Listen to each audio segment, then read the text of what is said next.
عليه ونعوذ بالله من شرور أنفسنا ومن سيئات أعمالنا من يهده الله فلا مضل له ومن يضلله فلا هادي له وأشهد أن محمدا لا إله إلا الله وحده لا شريك له وأن سيدنا محمدا عبده ورسوله أوصيكم في نفسه بتقوى الله بالسن والعدل يا أيها الذين آمنوا اتقوا الله حق تقاته ولا تموتن إلا وأنتم مسلمون يا أيها الناس اتقوا ربكم الذي خلقكم من نفس واحدة وخلق منها زوجها وبث منهما رجالا كثيرا ونساء واتقوا الله الذي تساءلون به والأرحام إن الله كان عليكم رقيبا يا أيها الذين آمنوا اتقوا الله وقولوا قولا سديدا يصلح لكم أعمالكم ويغفر لكم ذنوبكم ومن يطع الله ورسوله فقد فاز فوزا عظيما أما بعد. We look back to the time of Rasulullah sallallahu alaihi wasallam and the Sahaba early in his years when he migrated to Yathrib and Medina.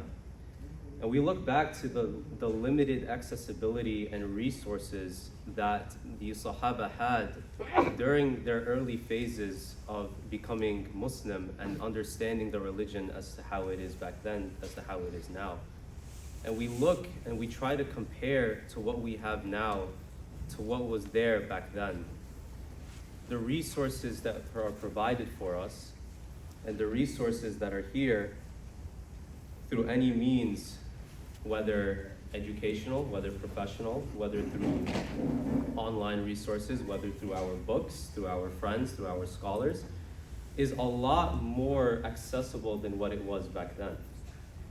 We think, and we try to compare this to the extent that we can in a respectful way, is given a situation in our lives right now, when we start something new, when we start a new job, when we start something maybe we're supposed to understand to its full extent, those first couple of weeks and that ramp up process, as we can say, is always going to be a lot tougher at first than maybe a couple of weeks down the line where you understand things a little bit more, you've attained that foundational knowledge, and from there you're able to build off of that.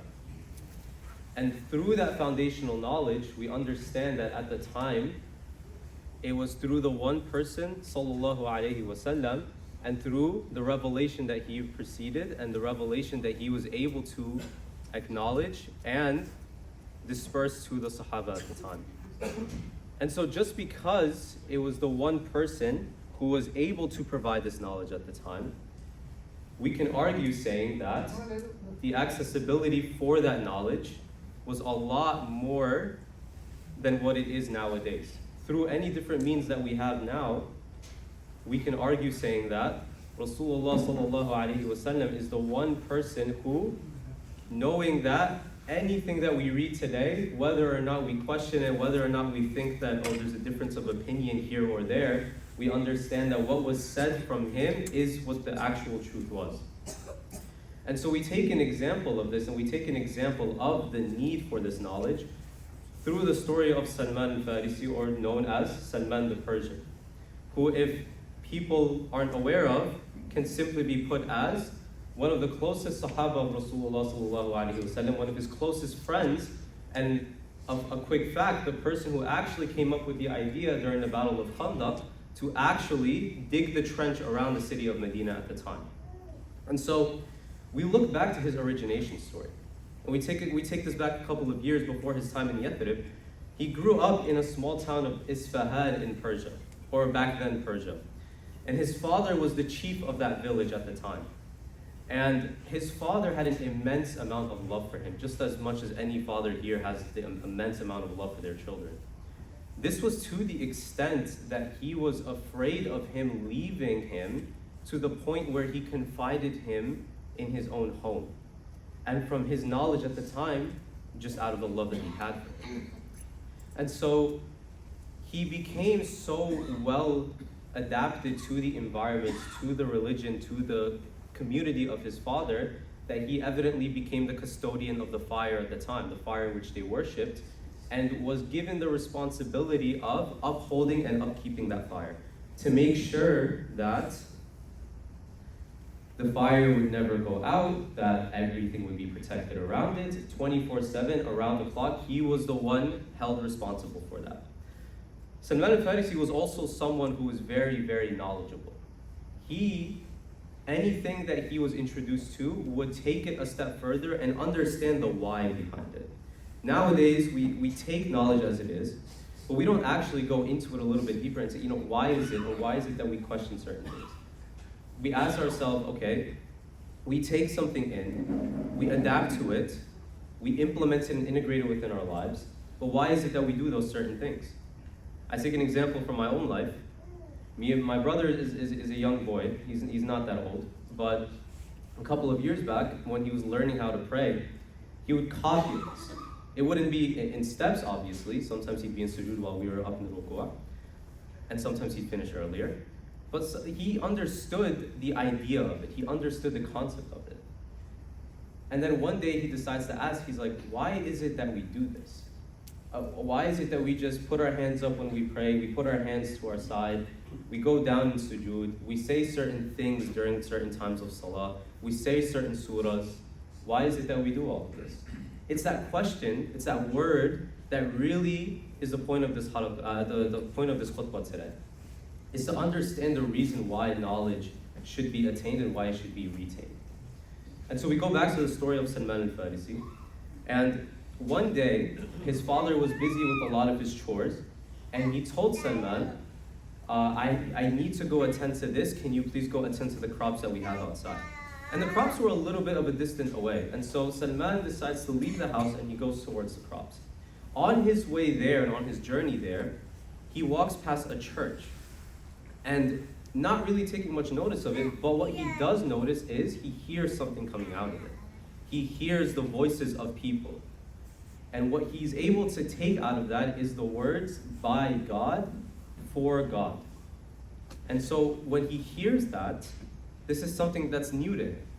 He doesn't understand yet the concept of God, what it is, what it really means to people. He doesn't understand anything about Christianity at the time.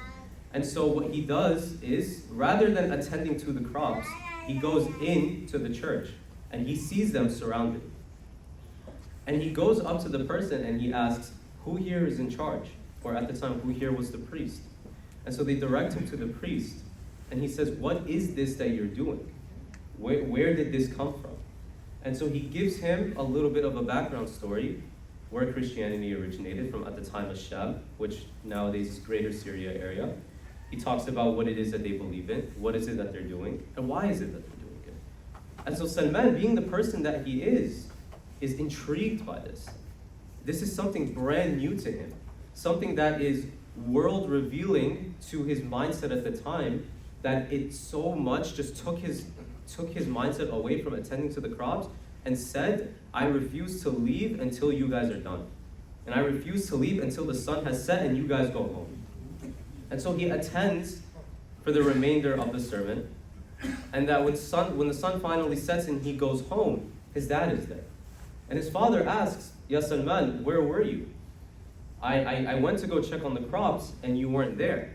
They weren't attended for and nothing was done. So where were you this whole time? And Salman opened up to him and he said, I attended this church that is down the street on the way to the crops, and I was able to learn about this. Through what I learned, I think that this religion might be better than what we are doing. Why is it that we have to tame and take care of our fire, the entity that we worship, where it's so vulnerable in its position, where it can be taken out at the drop of a water or at the gush of a wind, but we still worship it and rely on it. And so his father, hearing this, says to him, and not acknowledging anything that he says, this religion is of no good to you. What's best for you is the religion of me and the religion of your forefathers. And so Salman, being the person that he is, continues the conversation, trying to really push this idea and really asking why, and trying to get an answer out of his father. And his father declines to say anything, refuses to talk to him, to the extent that his father goes back to that initial worry that we mentioned, that he's afraid of Salman leaving him, and now to an even greater extent leaving his own religion. So not only is he scared of him leaving the household and leaving him, he's afraid of leaving his entire life that he's known his entire life, and the generations of his fathers before him. And so what he decides to do now is he decides to shackle him to the house. And so the details of this don't really come to mind specifically now, but from what I remember is he was shackled by a chain, either by his hands or his feet, to his house, that he was not able to leave the premises of his house. And so Salman, still being curious about this, still wanting to learn more about this, he is able to send a message to the Christians at the time within the community, explaining his situation, explaining that I want to be able to learn more. And so what evidently happens a little bit of time later is a message comes back to him, and he's able to come to know that the tribe or the community of Christians at the time are now taking themselves and they're traveling to Syria, or Asham at the time. So this being something that Salman wants to be able to attend, he starts to find a way to get out of that surrounding, to get out of that house, to get out of the shackles that he's a part of. Keeping in mind that his father, his entire life that he's known, the one responsibility that he's upheld his entire life, he's willing to put all of that aside for the sake of being able to find something which he thinks is the truth. To be able to go a step further, go out of your comfort zone, and be able to actually understand what does true knowledge really mean to you. And so Salman is finally able to get out of the shackles. He's able to escape, and he joins the tribe. And he's able to become a lot closer with the bishop or with the priest at the time. And he's able to get to know him a lot more from a personal level. And so this tribe ends up traveling pretty consistently and pretty often. They go from Syria, then they go to the surrounding areas around. And what he learns from this bishop is that this bishop is not actually who he says he is. As much as he was able to teach him about the religion, he was able to understand a little bit more about what type of person he was. And what he noticed and what he learned about the bishop was that he was someone who would ask for charity and would collect donations, but rather than giving it to the poor, would keep it and spend it on himself. And so this puts Salman al-Farisi in a mindset now that how can someone who's attained such a respectful position in this religion is capable of doing something like this? And it falls back into that question as to why. And now wanting to be able to find an answer, he goes to the people of the community, and he says, and he opens up to them, and he says, this is what this person has been doing. And he admits to the person's faults. And so the community of Christians gather together, and they go to the priest, and what do? They punish him. They tie him to a cross, and they throw stones at him until he dies. And they don't end up burying him out of the disrespect. And so Salman, still in that mindset, is looking at this happening, is witnessing this happening, not participating in it, but he's wondering, why is this that this results in? Why is it that this person maybe could not have changed? What would have happened if maybe I had a conversation with this person, and maybe he had the opportunity to change, but he didn't take that chance? And so Salman continues on with the caravan. And he continues with them for a good amount of time. And he goes from caravan to caravan, learning more about the Christian religion and Christianity as a whole, where one time they say that they're traveling somewhere, and what happens then? That caravan at the time betrays him and sells him to slavery. And so I'm really trying my best to kind of close in on the story a little bit here, so apologies if I'm not putting in all the details and information. But what ends up happening is Salman al-Farisi ends up being sold to a person from a Jewish household. And what that person ends up doing is he ends up selling him to his nephew, who is also a Jew, but also resides in the city of Yathrib. And this is where Salman al-Farisi's journey originates, from the city of Yathrib. And so when he hears the story of Rasulullah ﷺ coming in and everyone rushing to meet him, he's at the top of a palm tree at the time, and he sees this huge gathering at the city entrances, and he hears all of this singing and chanting, and he says, who is all of this for, or what is all of this for? Who deserves this much glory to his own terms and respect that the entire community, the entire city is there to welcome him? And so he comes down from the palm tree, he rushes to his master, and he says, who is this person that everyone keeps talking about? Who is this Muhammad that everyone keeps mentioning? And the Jew, hearing him saying this, says, this is no one important, this is none of your concern, don't worry about it, you're not going to have to worry about this. And so what Salman al-Farisi does is, he accepts it, but also keeps it in his mind. He says, I want to be able to know more about this person. I want to know what is it that this person holds, or what is it that this person has that's led people to bringing him in and accepting him with all of this respect. And so if a little bit of time passes, and as he's walking to the market, he notices that the Rasulullah sallallahu alaihi wasallam, he's wearing typical clothing. He's wearing what the average person wears. And we know this from the hadith, and we know this from the narrations of the Sahaba, that Rasulullah sallallahu alaihi wasallam, you would not be able to notice who he was. By the amount of respect that his name had, you would not be able to notice based on how he was dressed.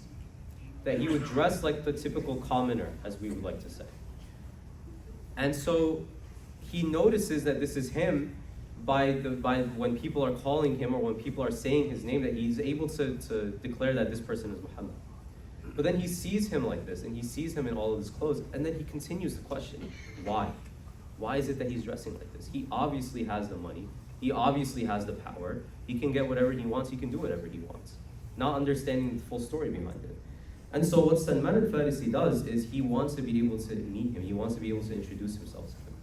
And so what he does is he works on a date palm farm at the time, where he would collect dates from the palm tree, and that was his business for his master. And so what he did one day is he went to a gathering of Rasulullah sallallahu alaihi wasallam, where he was gathered by his Sahaba around him, and he brought a plate of dates with him.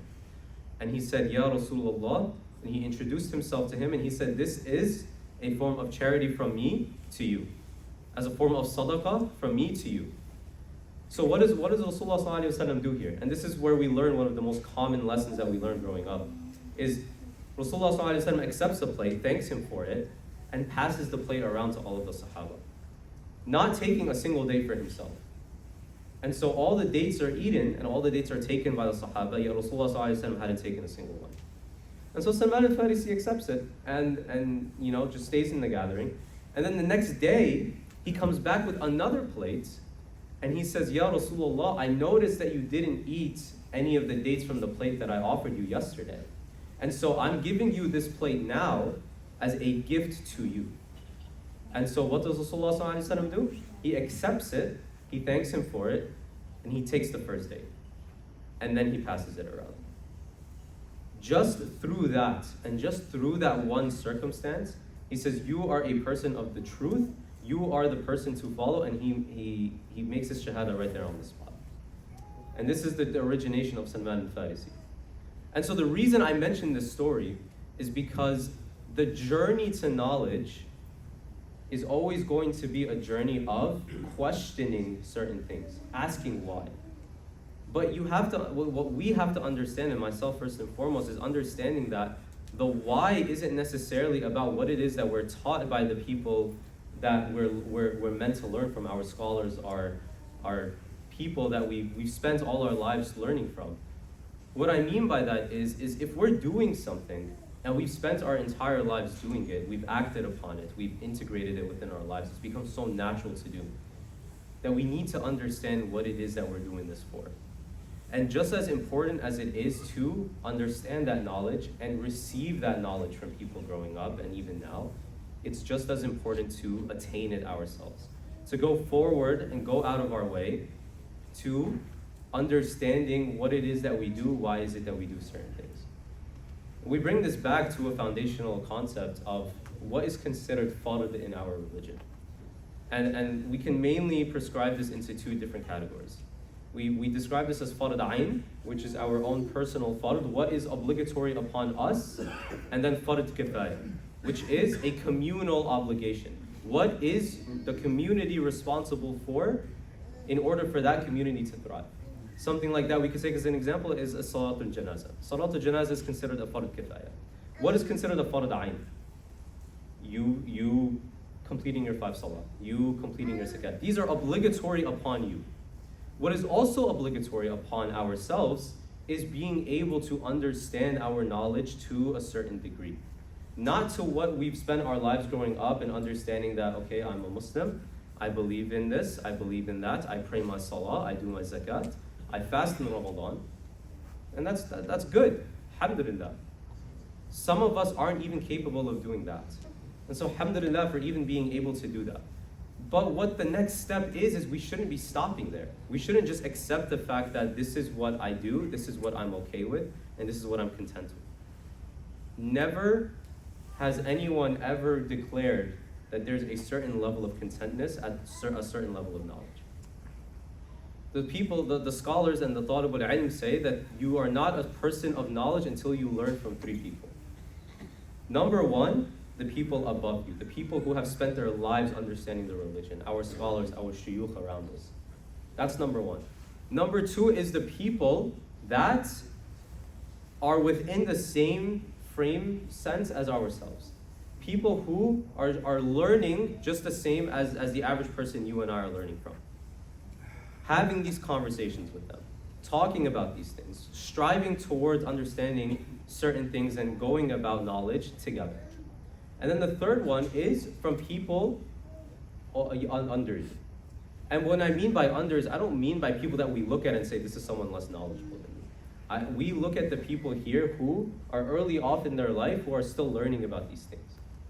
I bring another example in my life. My own brother, who's a few years younger than me. Sometimes he says things that I myself am not really well known about or well versed about.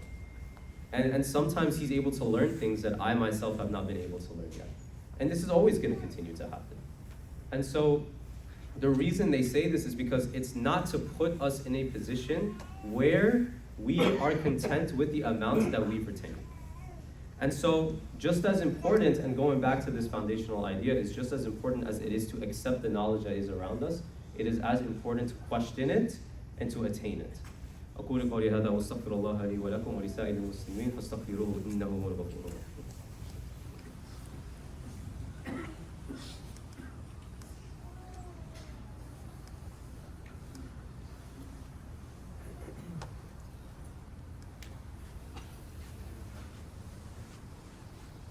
الحمد لله رب العالمين والعاقبة للمتقين والصلاة والسلام على سيد الأنبياء والمرسلين سيدنا محمد وعلى آله وصحبه وسلم.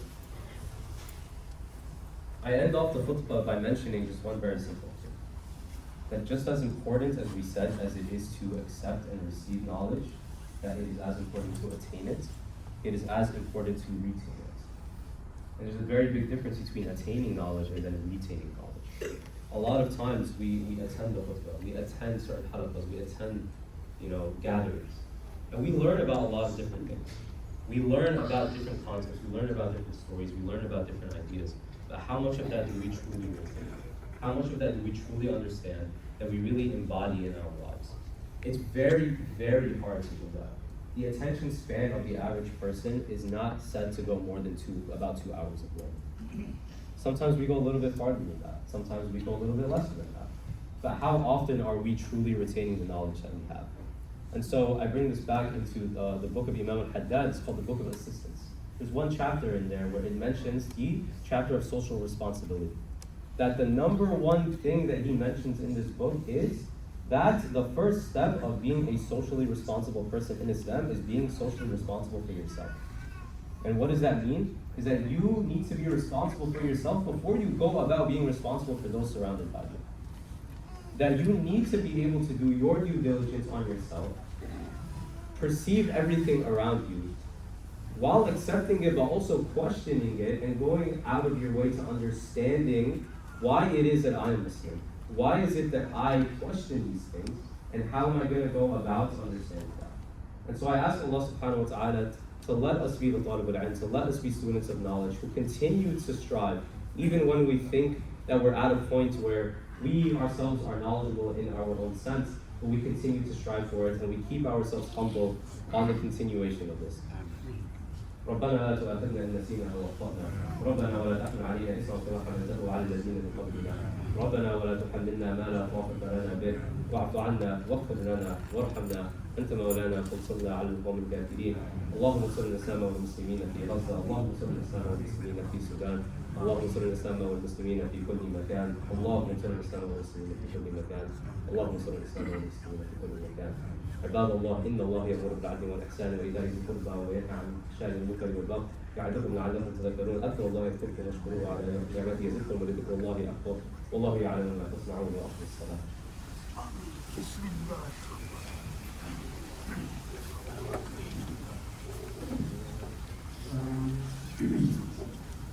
الله أكبر الله أكبر أشهد أن لا إله إلا الله أشهد أن محمدا رسول الله حي على الصلاة حي على الفلاح قد قامت الصلاة قد قامت الصلاة الله أكبر الله أكبر لا إله إلا الله.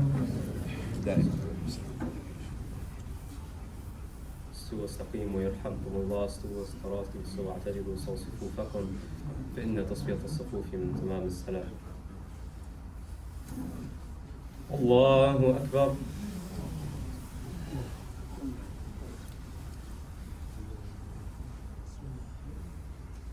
الحمد لله رب العالمين الرحمن الرحيم مالك يوم الدين إياك نعبد وإياك نستعين اهدنا الصراط المستقيم صراط الذين أنعمت عليهم غير المغضوب عليهم ولا الضالين.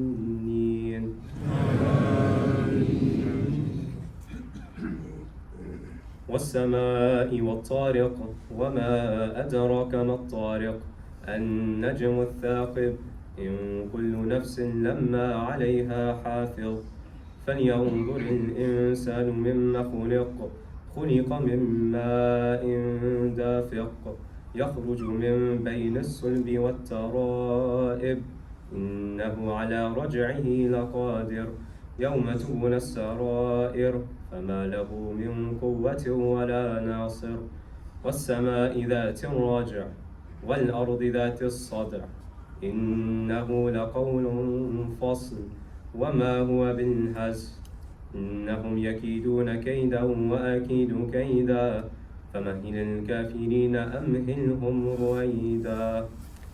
الله أكبر.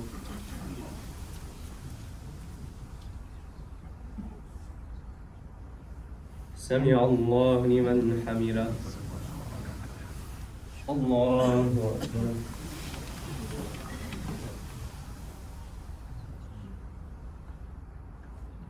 الله أكبر. الله أكبر.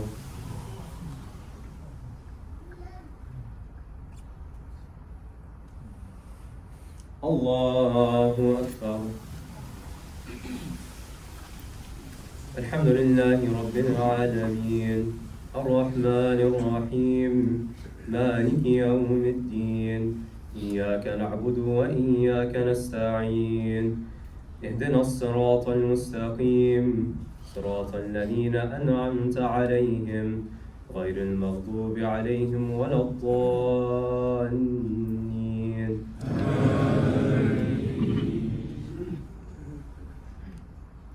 سبح اسم ربك الأعلى الذي خلق فسوى والذي قدر فهدى والذي أخرج المرعى فجعله غثاء أحوى سنقرئك فلا تنسى إلا ما شاء الله إنه يعلم الجهر وما يخفى ونيسرك لليسرى فذكر إن نفعت الذكرى سيذكر من يخشى ويتجنبها الأشقى الذي يصلى النار الكبرى ثم لا يموت فيها ولا يحيا قد أفلح من تزكى وذكر اسم ربه فصلى بل تؤثرون الحياة الدنيا والآخرة خير وأبقى إن هذا لفي الصحف الأولى صحف إبراهيم وموسى.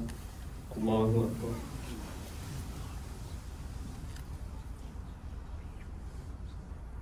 سمع الله لمن حمده. الله أكبر.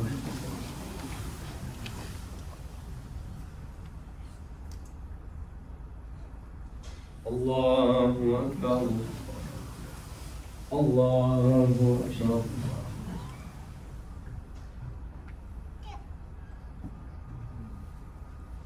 الله أكبر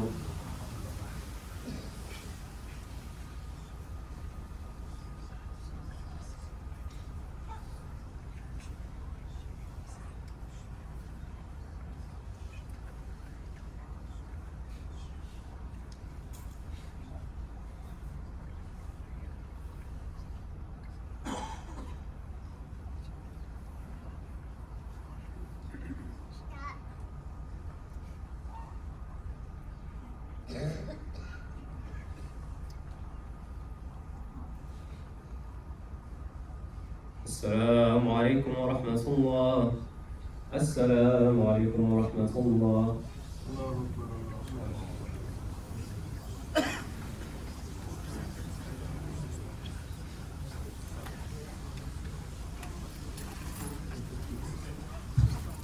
Assalamu alaikum wa rahmatullahi wa barakatuh. Quick announcement, tomorrow is a story time at the Musala, inshallah. It is 6:30 inshallah, tomorrow at the Musala. Also next Friday night at 7 p.m. here, we'll have your family night inshallah. Please bring out your own family and come out inshallah, and there will be served also inshallah. Jazakallah.